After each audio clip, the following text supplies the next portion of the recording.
Perth School in Cambridge, and my poster presentation is on to what extent will 3D printing in medicine revolutionise the world we live in today, if it is possible to 3D print a complex organ such as the heart. I conducted this research as part of the HBQ, and so it's all research-based. 3D printing is defined as a process for making a physical object from a three-dimensional digital model, typically by laying down many successive thin layers of material.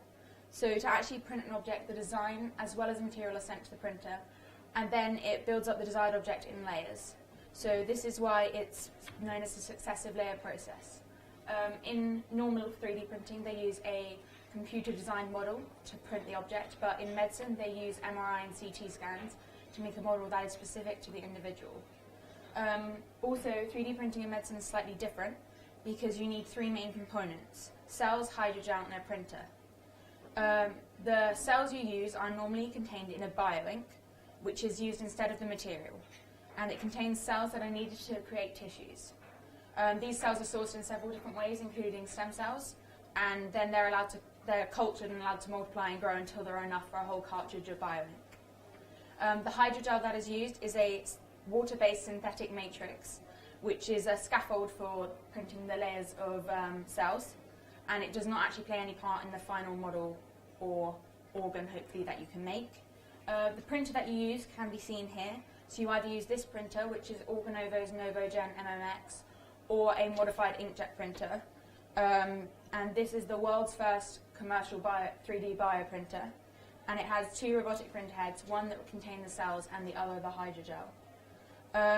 3D printing is currently is expected to be a $5.2 billion industry in just the next 8 years, which would be a 300% growth, as can be seen here. And at the moment, it only accounts for 8.8% of all of the uses of 3D printing. But if it does become possible to print things such as organ, this will increase significantly. One of the main companies that have been involved in 3D printing is a company called Organovo, who have been at the forefront of all the recent developments in the technology. At the moment, 3D printing is mainly being used to create prosthetic limbs. So this is an example.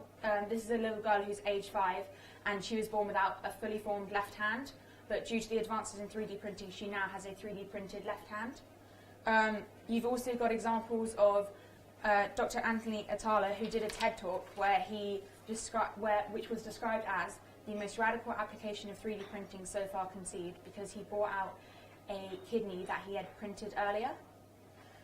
The other applications currently include a model such as this one here, which is a model of a heart, a small kidney that functioned properly for 4 months, models to practice surgeries such as this one, blood vessels, bladders, a typhoid gland, and even a windpipe.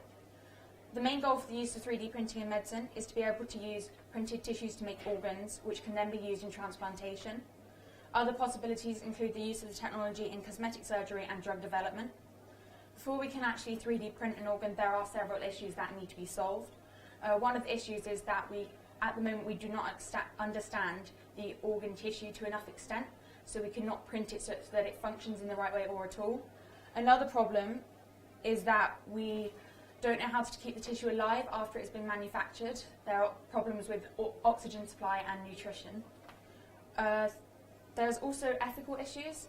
Some Christians and other religions think there will be an issue of trying to play God, because printing organs is quite new and different, and they're not sure. But when I did a survey on it, only 13% of people said that there would be an ethical issue, and their reasoning was that they thought it might be unnatural, and they didn't know how you would decide who deserves the organ and who would get them.